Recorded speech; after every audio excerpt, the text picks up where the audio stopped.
significant event like that happens during, my cord is stuck on my own chair. I can't move my head. But anytime you have a significant event like that, it it it will open your eyes to test you out and see if that is something that you're made to do, especially while you're in the academy. But all right, sir, you get done doing the academy. You have to start choosing a career path, right? Now you did 27 years.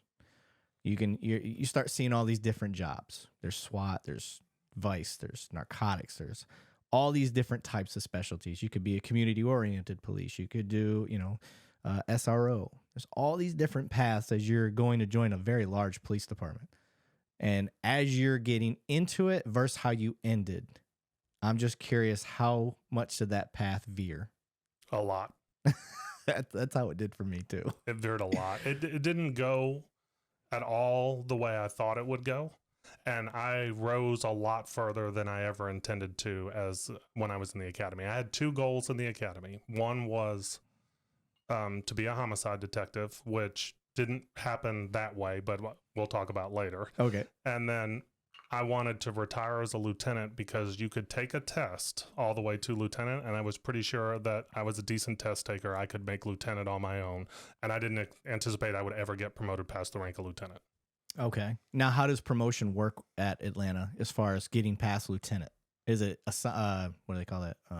The chief picks? It's at the chief's discretion. Discretion. Okay. Okay. So for those wondering, like, the chief actually can't really do anything about you making lieutenant, like he was saying. Where I'm at, it's captain. So you can go all the way up to captain. And the rank system goes traditionally at most places is officer, corporal / detective.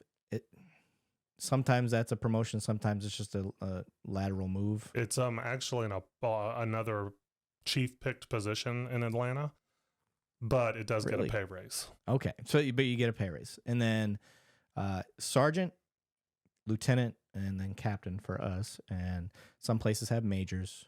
We do not. But then you have major, deputy chief, assistant chief, and then chief.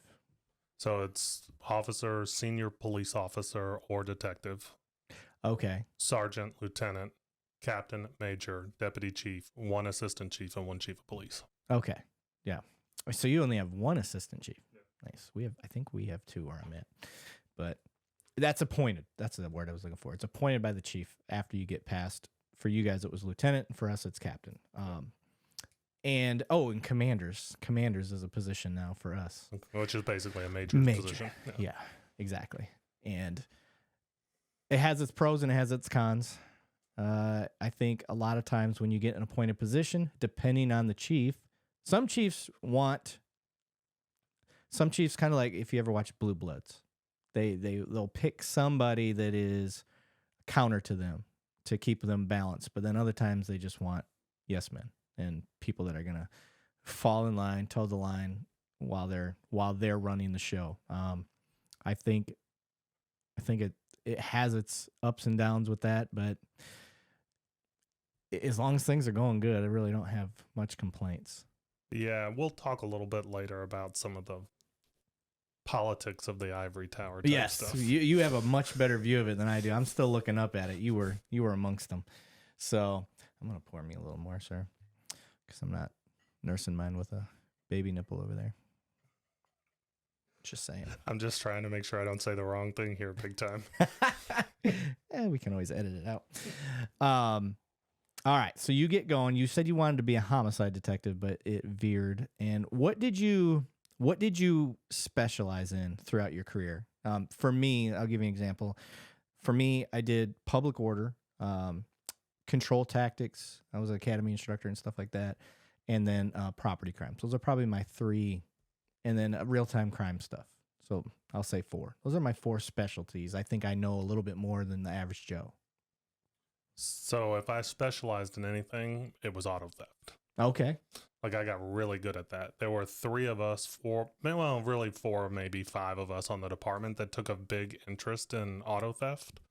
And really the reason I did that is in the 90s and early 2000s, the pursuit policy was wide open. So they're very restrictive today, and probably should be, because people were getting killed in these motor vehicle pursuits. But at the end of the day, for a long time in Atlanta, if you found a stolen car, you could chase it to Alabama.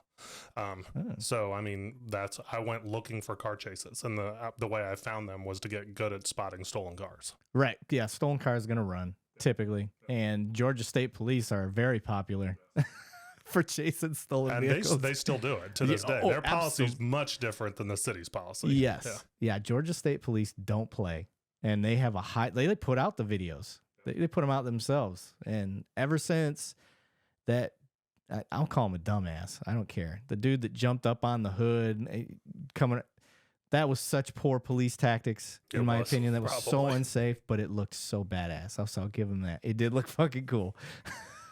It was very movie-esque. I will say that if I get pulled over by Georgia State Patrol, it's a yes sir, no sir kind of conversation.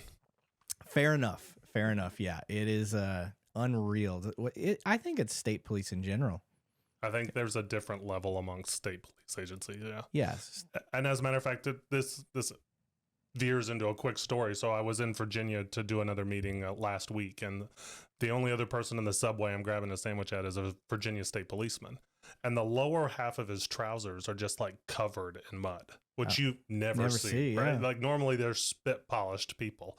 I'm like, you must be having a bad day. He goes, I gave CPR in the mud on the side of the road. Oh, shit. Yeah. State troopers have a different mindset. I know in Texas, they can use a shotgun on your tires while you're driving. Yes.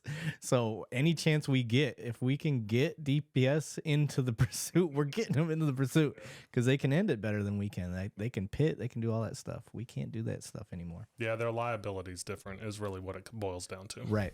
And that's for educational perspective sharing. That is a strategy that city cops have adapted to get the job done, because there's certain things that we're limited, we can't do.